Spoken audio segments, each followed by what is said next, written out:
2018년 올림픽 개최를 위해 지정된 강릉 올림픽 특구 진척 상황을 봤더니 사업 대상지별로 희비가 엇갈렸습니다.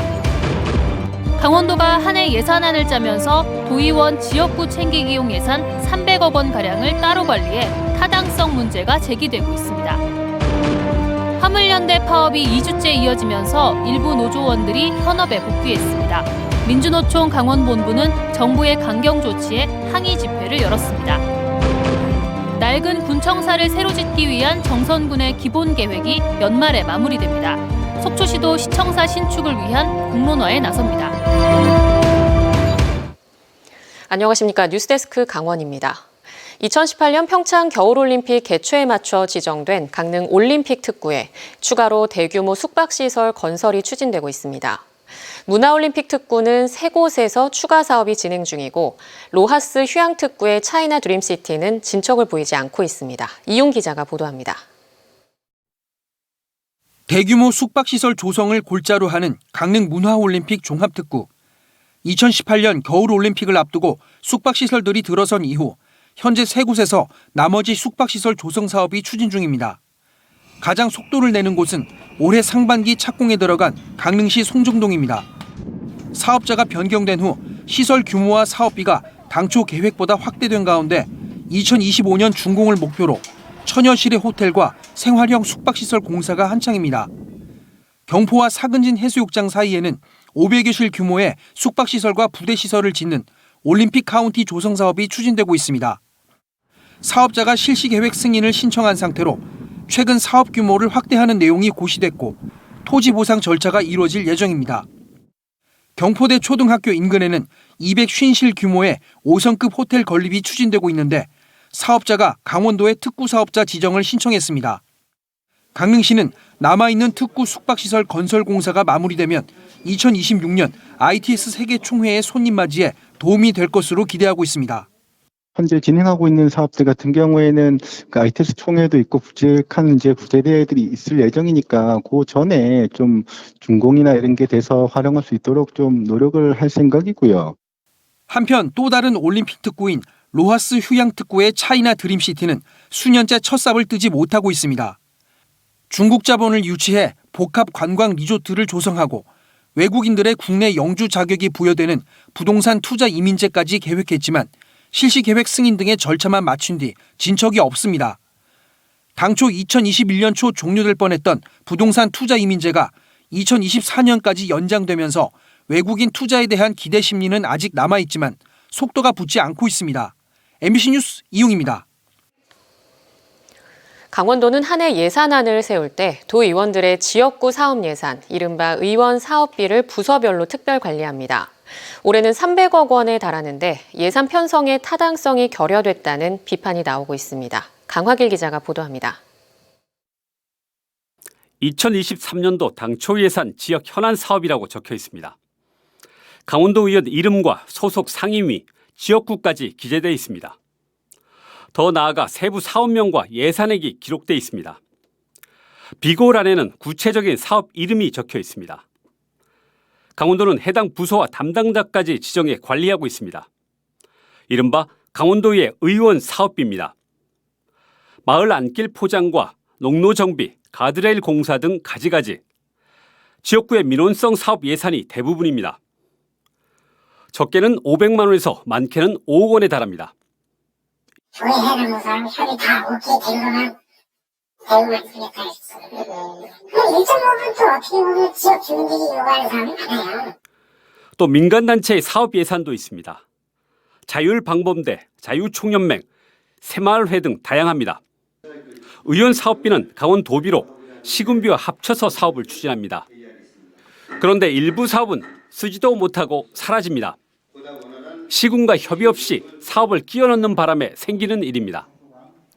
어떤 의원들은 그냥 강제적으로 자기가 시설부사하고 그냥 나타내가지고 했는데 나중에 보면은 이게 마을 사람들이 이용하는 것도 아니고 그래서 사업 추진을 못하고 이렇게 있죠. 강원도청 공무원 노동조합은 의원 사업비가 1인당 5억 원에 달할 것으로 추정하고 있습니다. 강원도 의원이 49명이니까 무려 245억 원. 여기에 도의회 힘있는 자리는 할당액이 더 많습니다. 의장 16억 원, 부의장과 상임위원장은 8억 원이 넘습니다. 결국 한 해 300억 원의 강원도 예산을 도의원에게 쥐어주는 셈입니다. 강원도 공무원 노조는 지역구 관리를 위해 도의원에게 특혜를 주는 것이라며 비판하고 있습니다. 이것뿐만 아닙니다. 강원도의 예산 심의 과정에서 없던 사업을 끼워 넣는 일도 흔합니다. 강원도의 예산결산특별위원회의 예산 조정 내역입니다. 강원도에서 예산도 세우지 않은 사업들이 갑자기 등장합니다. 군장병 우대업소 활성화 지원, 창작 공연 월화전, 춘천 코리아 오픈 태권도 대회, X선 검진 차량 등입니다. 의회는 예산 편성권이 없습니다. 그러나 예산 삭감을 무기로 집행부의 동의를 받아 이렇게 새로운 사업까지 넣는 겁니다.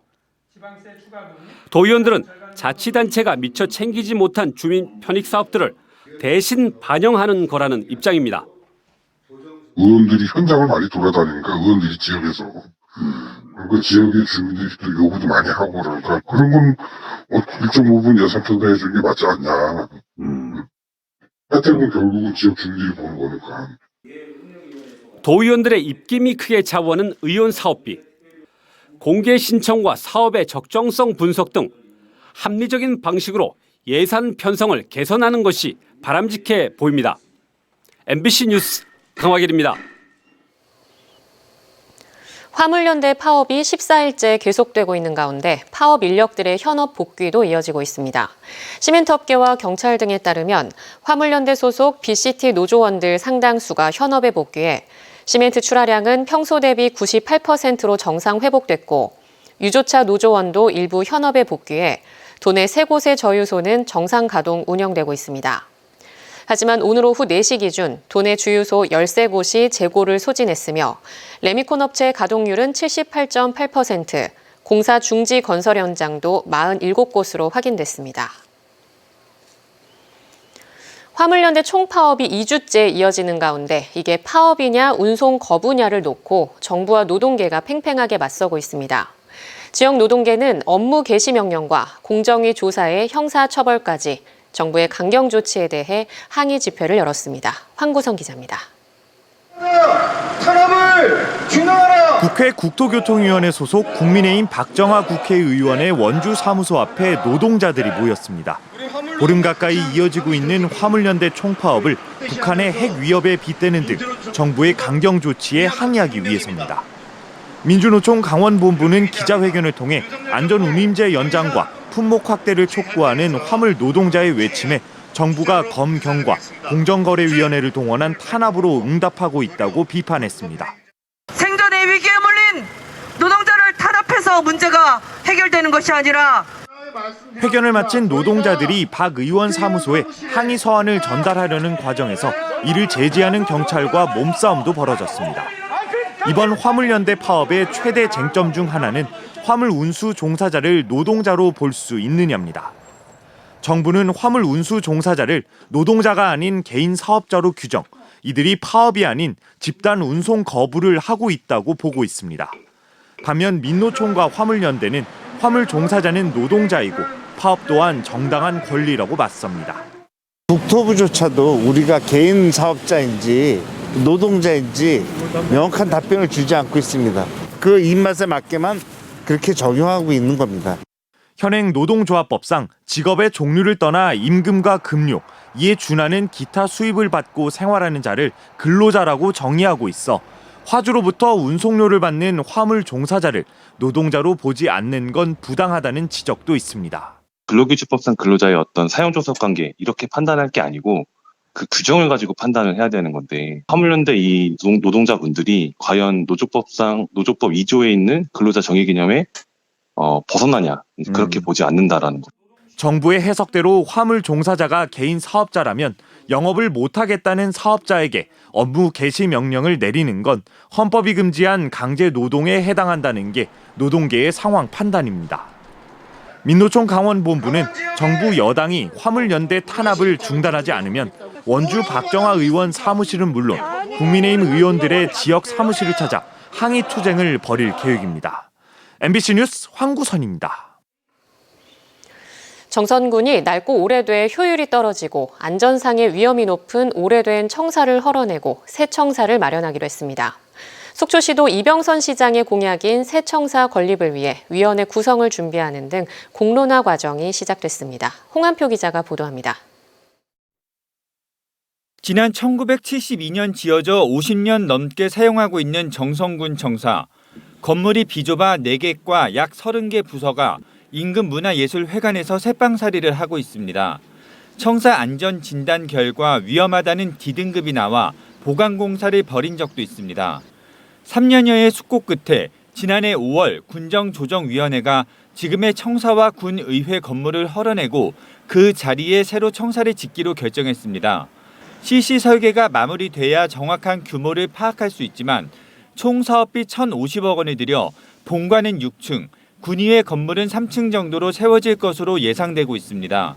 금년도 12월 말까지 기본 계획이 완료가 되면은 내년 2023년까지 타당성 조사하고 투자 심사를 마무리하고 그다음에 2024년부터 설계 공모를 착수해서 청사는 2025년 공사에 착수해 2026년 말이면 완공될 것으로 예상됩니다. 지난 1967년 지어져 비좁고 안전성이 떨어지는 데다 장애인이나 노약자, 임산부 등을 위한 편의시설이 부족한 속초시 청사. 민선 8기 속초시장의 공약 사항인 청사 신축에 대한 공론화도 본격화됐습니다. 속초시는 새 청사의 부지 선정을 위해 올해 안에 가칭 입지선정위원회를 구성하고 주민과 전문가들의 의견 수렴을 거쳐 내년 6월 입지를 확정하기로 했습니다. 이에 따라 최근 시의회 정례회에 시청사 신축 계획을 보고하고 이에 따른 추진 계획을 설명한 바 있습니다. 다만 공론화 과정은 이제 시작이어서 다양한 의견 충돌이 생길 수 있는 만큼 결론이 도출되기까지는 상당한 시간이 소요될 것으로 보입니다. 설명회를 통해서든 공청회를 통해서든 의견을 주고받고 그러한 과정들이 다 필요하기 때문에 물리적인 시간도 필요하고 또 그거에 대해서 진지하게 고민하는 그런 과정들도 필요하기 때문에 속초시가 새 청사를 짓는 데 들어가는 예산은 약 700에서 900억 원 정도로 추정됩니다. 한편 새 청사가 마련되면 현재 청사 부지는 북부권 활성화를 위해 다양한 활용 방안을 모색하기로 했습니다. MBC 뉴스 홍한표입니다. 강원도 학교 급식 종사자 2명이 또 폐암 확진 판정을 받았습니다.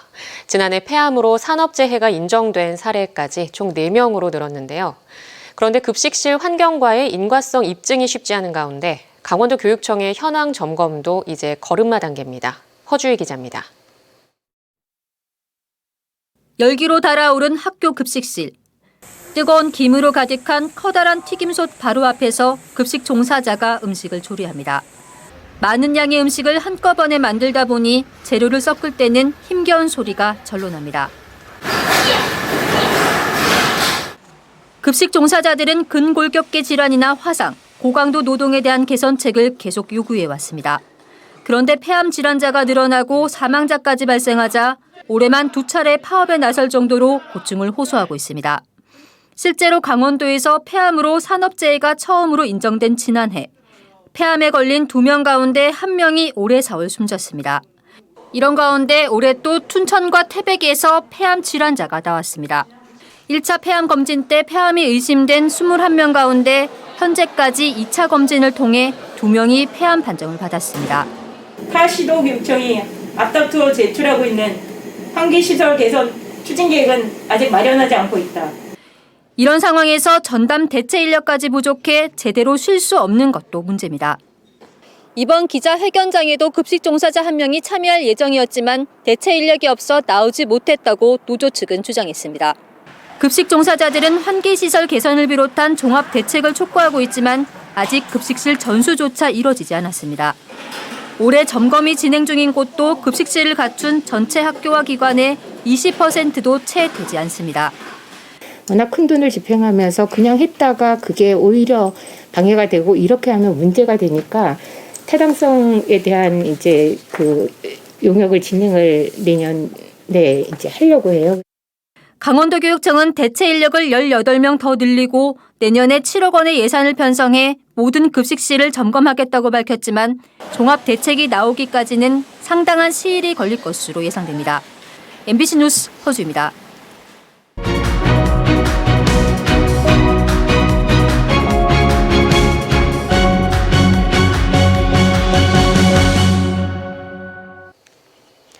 강원 특별자치도의 성공적 출범과 안착을 민간 차원에서 지원하기 위해 구성된 강원 특별자치도 범국민 추진협의회 출범식이 오늘 서울 스위스 그랜드 호텔에서 열렸습니다. 추진협의회는 강원도 출신이거나 강원도에 호의적인 300여 명의 저명 인사들로 임기 2년 동안 특별자치도의 성공을 위해 활동합니다. 이들은 강원 특별자치도법이 보다 많은 분권과 특례 조항을 갖출 수 있도록 정부 국회 입법 과정을 지원하는 활동을 하게 됩니다. 오늘 오전 10시 10분쯤 고성군 토성면 천진리의 한 도로에서 이중 추돌 사고가 발생해 14명이 중경상을 입었습니다. 경찰에 따르면 앞서 가던 레미콘 차량이 급하게 차로 변경을 하면서 뒤따라오던 군용버스가 이를 피하려다 전신줄을 들이받았습니다. 이 사고로 버스에 타고 있던 군인 1명이 크게 다치는 등 모두 14명이 병원으로 옮겨졌습니다. 경찰은 정확한 사고 원인을 조사하고 있습니다. 강원도에서 코로나19 확진자가 어제까지 이틀 연속 2,000명이 넘은 가운데 오늘은 오후 6시 기준 1,855명이 발생했습니다. 지역별로는 강릉 267명, 동해 85명, 속초 75명, 삼청 45명, 태백 35명 등이 확진돼 도내 누적 확진자 수는 81만 9천 명을 넘어섰습니다. 강원도에서 이달 들어 일주일 동안 코로나 확진자는 하루 평균 1,567명을 기록하고 있습니다. 강릉시가 태국에서 열리는 아시아 태평양 관광여행 총회에 참가해 마이스 산업과 관광산업을 홍보합니다. 강릉시는 오늘부터 오는 9일까지 태국 방콕에서 열리는 제1회 아시아 태평양 관광 비즈니스협회 서밋에 참가해 강릉의 마이스 산업을 알리고 향후 총회 유치에도 나설 예정입니다. 아시아 태평양 관광협회와 국제 비즈니스 관광협회는 총 80개 국가 38개 지부 856개 회원을 보유하고 있어 강릉시는 외국인 관광 유치와 비즈니스 여행 산업 발전을 위해 교류 활동을 강화할 방침입니다. 양양군이 현남면 인구리와 동산리 해역에 해삼 특화 양식단지를 조성합니다. 양양군은 2019년 이후 15억여 원을 들여 해삼 중간 육성장인 기반시설물 493기를 설치하고 해삼 종자 70만여 마리를 방류하는 등 해삼 대량 생산 체계를 구축해왔습니다. 올해도 사업비 4억여 원을 들여 해삼 전용초 140여 개를 이달 중에 설치하고 해삼 종자 19만 7천여 마리를 방류할 계획입니다. 정선군과 평창군이 올림픽 국가정원의 성공적인 조성과 공동 운영을 위한 협약을 맺었습니다. 정선군과 평창군은 오늘 올림픽 국가정원 공동 운영 협약식을 열고 2018 겨울올림픽 개최 도시로서 유기적인 협력 관계를 구축하고 올림픽 국가정원의 성공적인 조성과 공동 운영에 손을 모으기로 했습니다. 정선군은 지난 10월 평창군과 강릉시에 올림픽 국가정원 공동 운영 협약을 제안했고 평창군의 화답으로 협약이 이루어지게 됐습니다. 강원뉴스 마칩니다. 시청해주신 여러분 고맙습니다.